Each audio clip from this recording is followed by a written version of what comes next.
Catch the latest news on our website tribune.net.ph and follow us on Facebook, Twitter, and Instagram. You can also subscribe to our YouTube channel, Tribune Now.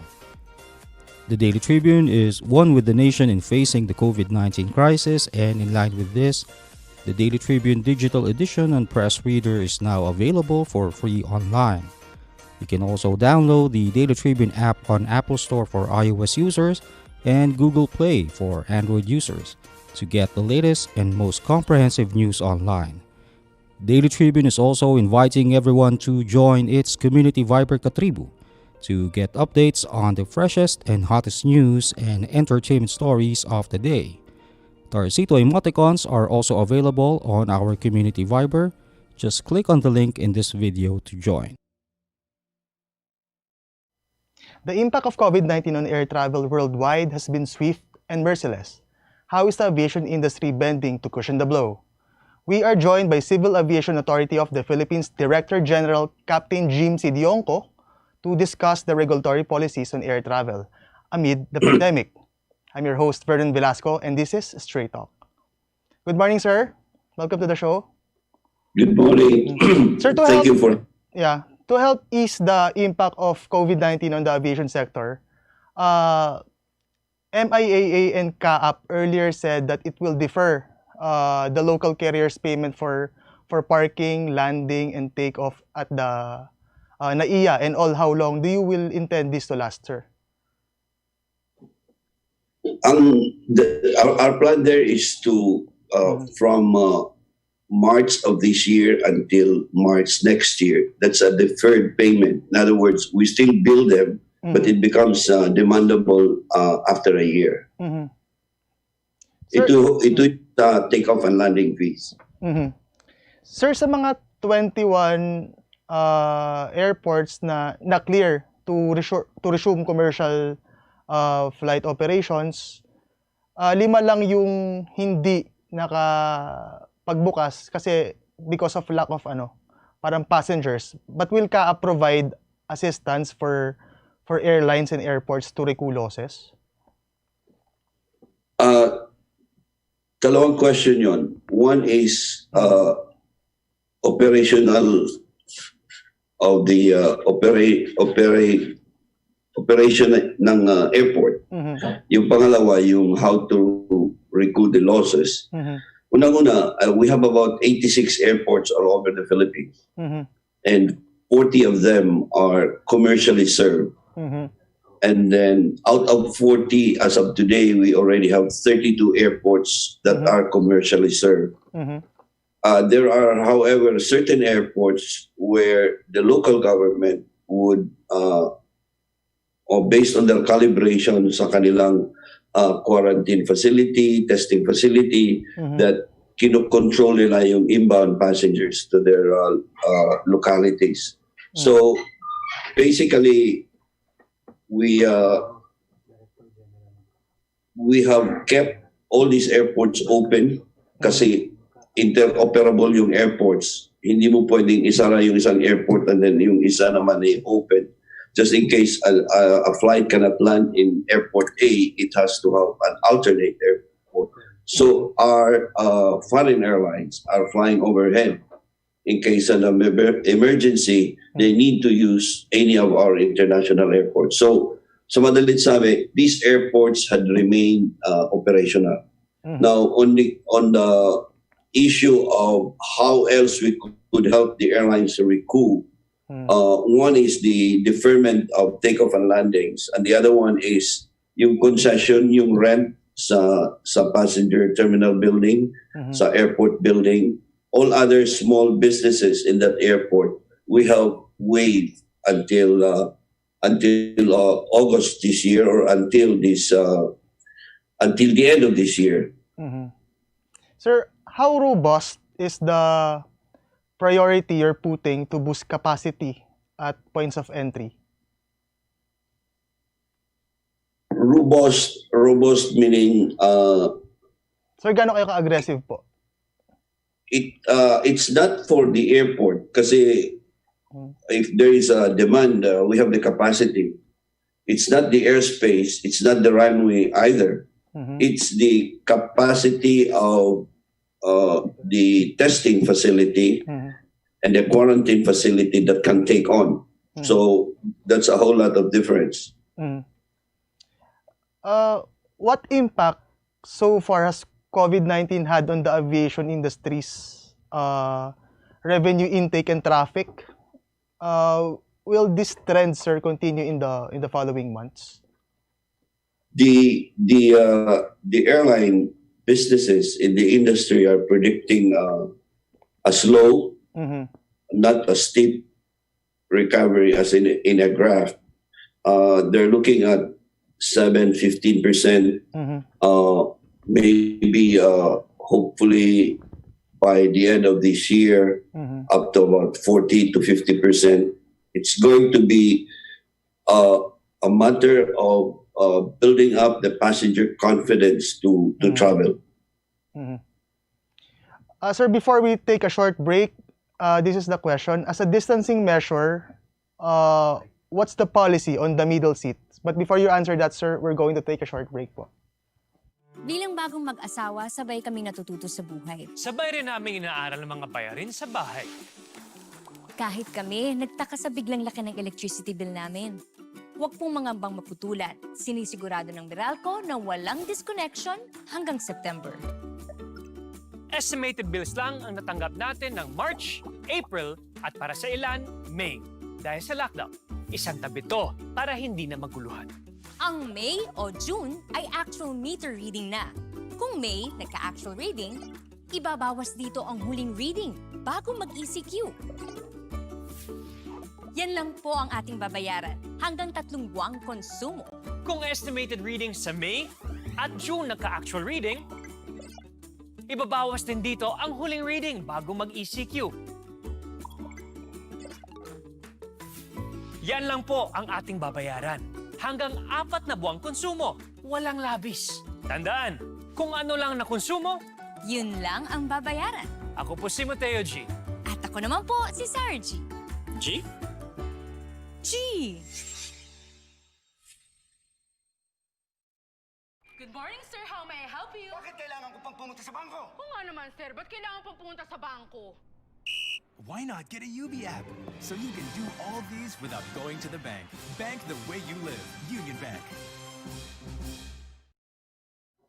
Before we took a short break, we asked Captain Sydiongco regarding the policies on the middle seat. Sir, ano po yung mga polisiya natin tungkol sa Just sa social distancing sa eroplano mismo? Yeah, just to be clear about this, ang regulatory and policy-making bodies internationally are WHO on health and ICAO on safety in the industry. So kung anong recommended practice nila, yun ang sinusunod natin. Now, having a vacant seat in between a row of a 3-seat row, for example, is not even recommended by ICAO or IATA. In a sense, the filter system of the aircraft, modern day aircraft, is maintaining an environment equal to an operating room environment. Okay.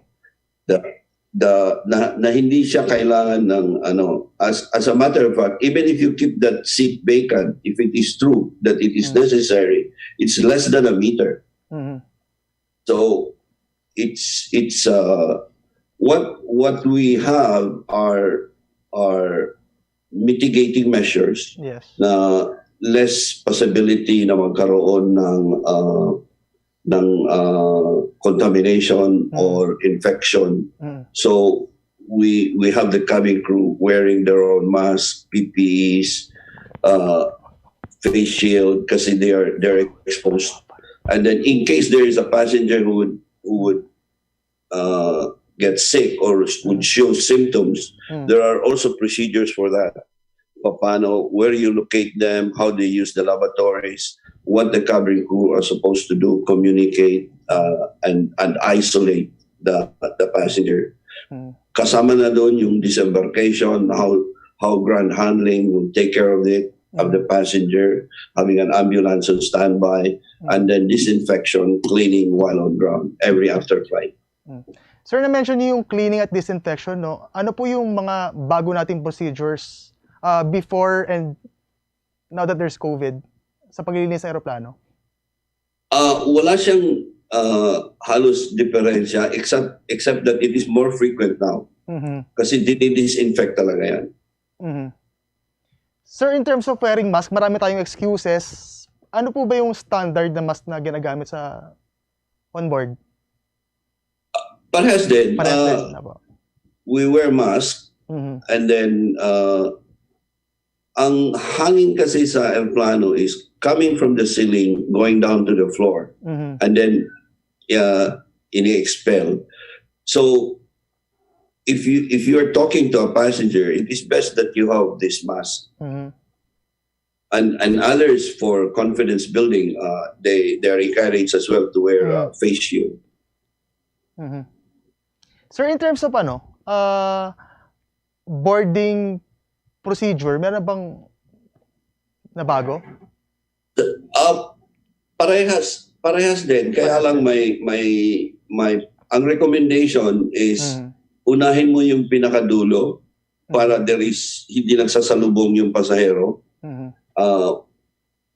Or kung rear boarding, unahin mo yung sa harap para hindi nagsasalungat yung pasahero. And then in case of a delay of the flight, we encourage the airlines or the airport facilities, authorities, or personnel to do another scanning just in case may nag-develop ng symptoms. Anong future ng regional airlines, sir? Yung small carriers that serve smaller markets? It's really pre-COVID wise. We were there already. We were the domestic and international tourism was really catching up until this COVID came. So it's really hard to say. It's I'm not an expert on health statistics and issues, but as far as data and information in the aircraft is concerned, I mean, as far as contamination, after all so many contact tracing, wala pa tayong accumulated data to say that it happens inside the airplane. We just have to increase shows like this para ma-build up yung awareness ng tao. Kasi it's more of a fear and more of confidence. Right? Sir, ano pa yung last question, ano po yung iba pa pong policies na piniplace natin? All with regard with Capt, sir. The other issues that we have are the capability of the local government to calibrate. Kasi kung ang Pilipinas kinokontrol niya yung papasok dito internationally because of our testing capability and quarantine facility, ganon din ang local government. They want to make sure, which we respect. They want to make sure na if there is an outbreak, they have the hospitals, they have the personnel to take care of all these patients. Sir, final message aside from that?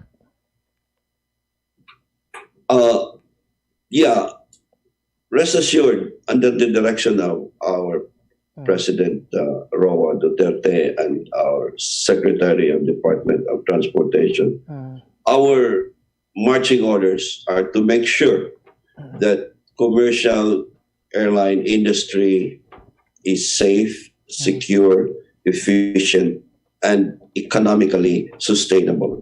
Yung comfort and convenience is also of our utmost concern. Thank you. Maraming salamat, sir. Captain Jim Sydiongco ng Capt. Thank sir. Inaanyayahan din namin ang lahat upang bumoto sa aming online poll kung saan Mamimili lamang kayo ng ipapangalan ng pinakabagong online platform ng Daily Tribune. I-like at mag-subscribe sa aming mga social media platforms at ilagay ang inyong mapupusuan sa mga sumusunod na pagpipilian: DT Mobile, Tarsigo at Katribo Mobile. I-comment ang inyong gustong pangalan at sundan ito ng mobile app. May 10 maswerteng mananalo ng mga prizes sa mapipiling pangalan. Ako si Vernon Velasco at ito ang Straight Talk. Magandang umaga. Catch the latest news on our website tribune.net.ph and follow us on Facebook, Twitter, and Instagram. You can also subscribe to our YouTube channel, Tribune Now. The Daily Tribune is one with the nation in facing the COVID-19 crisis, and in line with this, the Daily Tribune digital edition and press reader is now available for free online. You can also download the Daily Tribune app on Apple Store for iOS users and Google Play for Android users to get the latest and most comprehensive news online. Daily Tribune is also inviting everyone to join its community Viber Katribu to get updates on the freshest and hottest news and entertainment stories of the day. Tarsito emoticons are also available on our community Viber. Just click on the link in this video to join.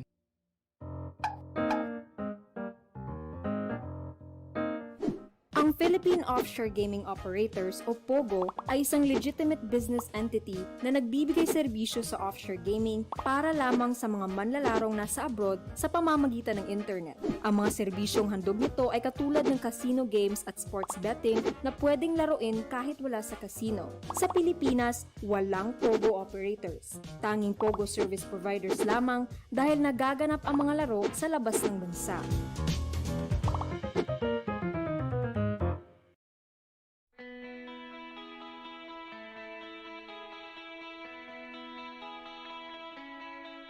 In the days ahead, we need to lean on the values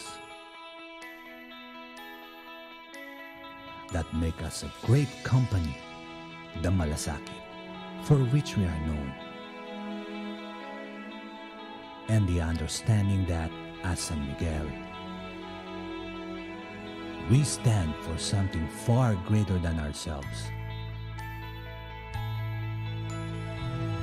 That we have the responsibility to extend a hand to those who most need it.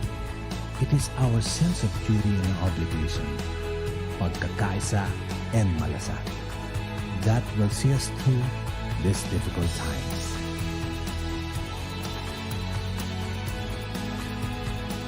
Kwentong Malasakit.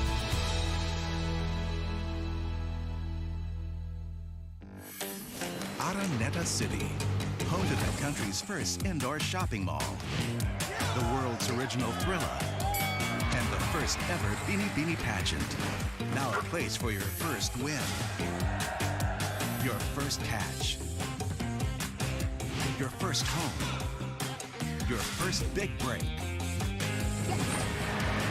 your first date, and even your first love. Araneta City, the city of firsts. With these cell sites, it affords us better cooperation and communication with the outside world. Because it is vital for FU and RMF to have this. We are now dependent on this cellular signal, and it has helped us a lot.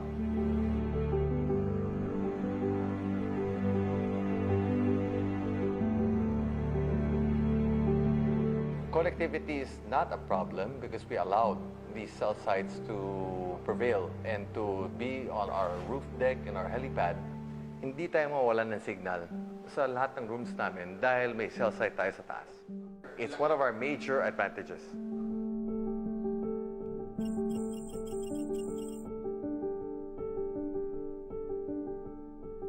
I think that's the greatest decision that I was a part of, because if not, we would probably be in a worse case right now. I'm thankful that we allowed these cell sites to be installed. I'd like to think and hope that all hospitals have that. We have not had any case of cancer regarding cell sites. As a matter of fact, we employ many cell sites and many boosters inside the hospital. For us, it has saved lives. I think with this new normal, we have realized that we are more dependent on this technology. Cell sites, if not connectivity, are a must.